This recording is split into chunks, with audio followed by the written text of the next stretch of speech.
It's the Ram Man. Hey guys, what's going on? Now, a lot of you guys have been asking me how to build a PC and I should make a video about that, so that's what I did. This video is a full step-by-step guide. The only part I didn't include was the part to install Windows, but you guys should be able to do that. I have another video, my $200 build. That one, I show you guys how to install Windows, the HTC Vive, and all of that stuff. So if you want to check that out, go ahead and do that after this. So this video is a little bit different than my normal ones. I do a full step-by-step guide on how to build a PC. I would have had this video out sooner, but I didn't know if I should redo the audio, and then I decided to not redo that because it wouldn't be authentic. I didn't think it would have the same feel as the real video and the raw footage, so I wanted to keep that, and I tried to fix it in Audition, and hopefully it came out okay. I actually recorded a couple of videos and they all came out the same. It was actually on my personal build. So my personal build, I had that the audio sounds exactly the same, where it's just buzzing the whole time. So I left the power cable plugged into my phone and the microphone's attached to that. So what happened was it gave it a lot of interference and feedback, and I ended up with tons of noise. Like, I'll play a clip right now. All right, now that all the screws are in. Oh yeah, just horrible, the worst kind. Something you definitely don't want after you do an hour-long video. So I had a few that I screwed up, so I'll have to either redo that or I don't know. Hope you guys enjoyed this video. So this is everything we'll need. Get a screwdriver kit and some tweezers. No. Now we have some zip ties. These are going to come in handy for doing a nice clean build. So let's just get into it. So you always want to start every build with a motherboard. Try to touch something metal before you touch it too, or an anti-static wristband if you have one of those. But I haven't run into issues, but you want to stay away from any of these small little pins. You don't want to touch any of this stuff if you're feeling extra staticky. Next up, CPU. And you want to be really careful. Guys, I've bent so many pins, it's ridiculously easy to do. It's the one thing I don't like about AMD CPUs, is the fact that the pins are on the CPU, not on the motherboard. Besides Threadripper, obviously, and use LGA. So before you put the CPU in, if you look right here, I'm going to try to zoom in as best I can here. There will be a little arrow, and you want to match that arrow up to the one on your CPU. That's how you know what side it should go in. Put it on the wrong side, the pins aren't going to line up, and you're going to bend it. So it's definitely something you want to not do. And I have done that. On the CPU, you'll see this right here. So there's the little triangle. We'll match that triangle up so it should be facing this way. So you want to place the CPU in gently. Let it fall into place too. So just gently put it in. And then what you want to check for is just wiggle it back and forth and make sure there's not a lot of movement. If you can feel a lot of movement, especially if you press diagonally, you press one side or the other and it starts lifting up on either side, you know your pins are in wrong and you're going to bend them. Make sure it's flush. There's no gap in between there, so it looks good to me. I always check it again. Put this down. Bam, CPU is installed. Next up's the memory. Another thing you want to do before you install the memory is just check your motherboard manual. So in this case, on this motherboard, recommended install is B2 and A2. And if you're not sure where to put the memory, never put them together. Obviously, you guys have seen many other videos. You do not want to put them next to each other.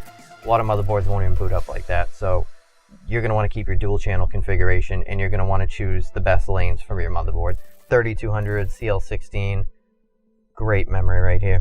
You just want to identify, what side they should go on. In this case, it's going to be facing this way. Move these tabs down for the rows.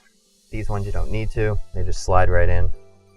Going to install our first one. You want to put even pressure on both sides. Try to avoid doing any seesaw action, but sometimes it happens. Some boards are very sticky, and sometimes the slots can be a little tough to put in, so you might have to do that, but try to avoid going back and forth too much. You should just be able to slide them in, and if you have to use too much effort, you probably are putting them in wrong.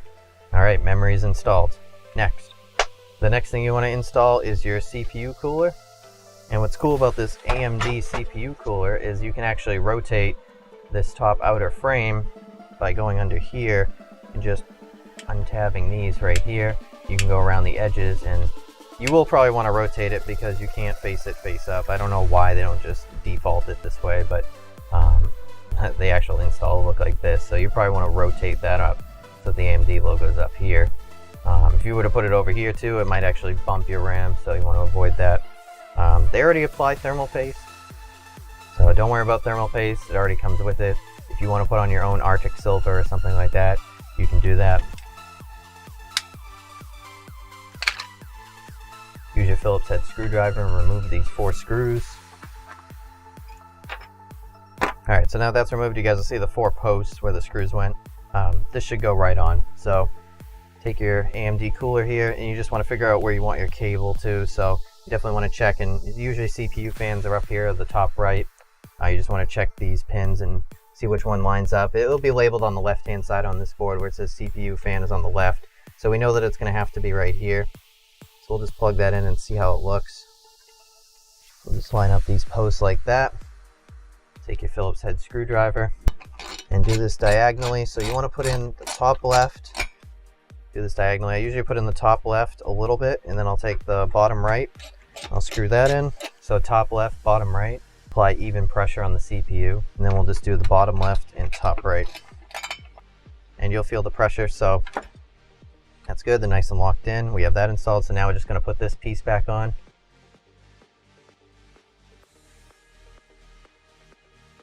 So we'll just snap this on, just like that.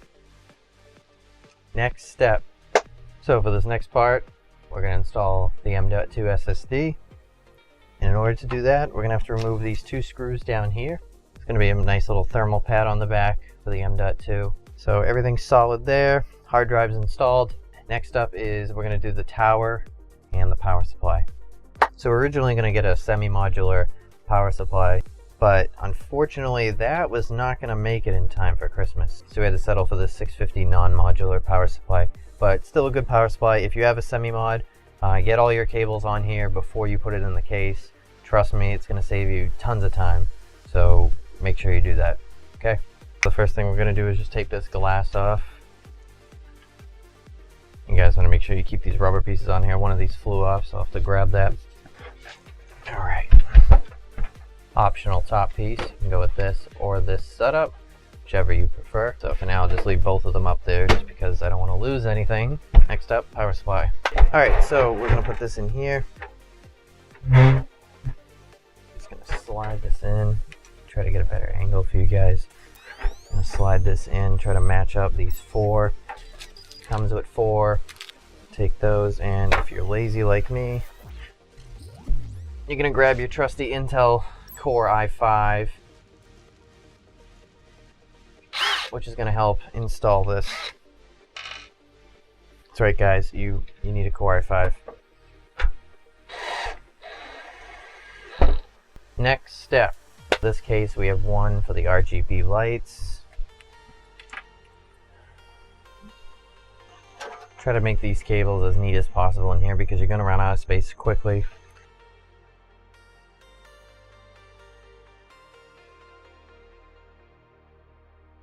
Cables are tucked away pretty neat.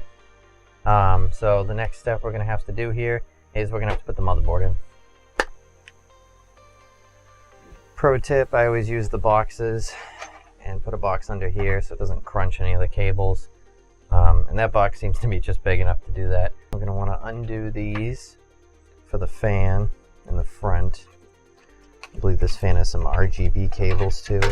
These fan cables you're going to want to route up here. You're not going to want to put them back there because the motherboard's going to sit on them. We're going to just throw these cables back here. Should be a nice little opening in the top left corner. Because this box is holding it up, you have some space to throw the cables under there. And just kind of move them out back so they're out of the way. Because the next step is to install the motherboard. And before you install the motherboard, something that I always forget is the I/O shield. You're going to want to open this up. This is going to be your favorite part, guys. If you haven't been cut by one of these before, you have not put together enough PCs. Some of these are by far the worst installs I think I've ever seen. These are just the worst. I fucking hate these things. So they should just, I don't know why they don't just put it on the motherboard. A lot of motherboards come like that too, but the majority of them are like this. Try to zoom in here a little bit. It's going to be hard to see no matter what I do because of the angle. Basically, you're going to want to line it up and push it into each side. On here, there'll be a nice little spot for it. And they are going to be a pain in the ass to put in, so you want to start at one end, work your way, and then snap the other end in like that. And then once you hear those clicks, you should be good. should be in place, shouldn't move around, and now you can slide your motherboard over. Make sure these are in. If you need more, I include these screws in here, and you just want to make sure you have enough and that doesn't flex when you're doing any of these installs. And then what you should see is all the screws should line up. So what I like to do is I start over here by the I/O shield, and I make sure this screw is lined up, and then I work my way clockwise around the board just to make sure that all the other screws are lined up properly. Alright, now that all the screws are in, this motherboard is locked down and nice and secure. So the next thing we need to do is open up 2 bays for the GPU. And you always want to put the GPU in the top slot, the one that says 16X. Usually it goes 16X and then 8X down there. So it is very important for bandwidth purposes, especially with this being PCIe Gen 4. You want to make sure that you're getting maximum bandwidth for your card if it supports PCIe 4. But even if it's 3.0, you still want the maximum bandwidth. So next, video card. Oh man, this thing is a monster. So it actually comes with a GPU brace. So I'm not gonna be able to get the best angle for this, but you just want to go straight down. You want to make sure it snaps in and that these holes over here line up. Alright, that's in nice and tight. So now you just want to put the brace on. In order to do that, there's these little pads right here, and you want to make sure that these are in the absolute best spot to support the GPU, because otherwise it's just a piece of metal that's sitting here. But before we put this on, we actually want to do cables first, because this is going to block some of the area we need to put the cables. So we're just going to do that first, alright? And I probably should have done cables before this, before putting the video card in. Got a little excited there, you know, tends to happen when you have a 20 Super just in your hands. Kind of don't know what to do with them. And I personally like to keep the GPU cables away from the fans, so that's why I come in from the side. A lot of people come in from the bottom, and that's fine, you can do that. It's not really an issue, but it's definitely something that I don't prefer doing just because I've seen issues with fans chopping up cables before, but that just comes at working in IT. You just see some things and sometimes you avoid doing them personally just because of experiences that you've had. Okay, now that we have all the cables installed, I'll just walk you guys through what I did real quick. So, installed the CPU cable up here. If you don't install this, your computer's not going to work. It might turn on, start beeping, it's going to do a lot of things. It might not even boot. Alright, so you want to make sure all these cables are nice and tight.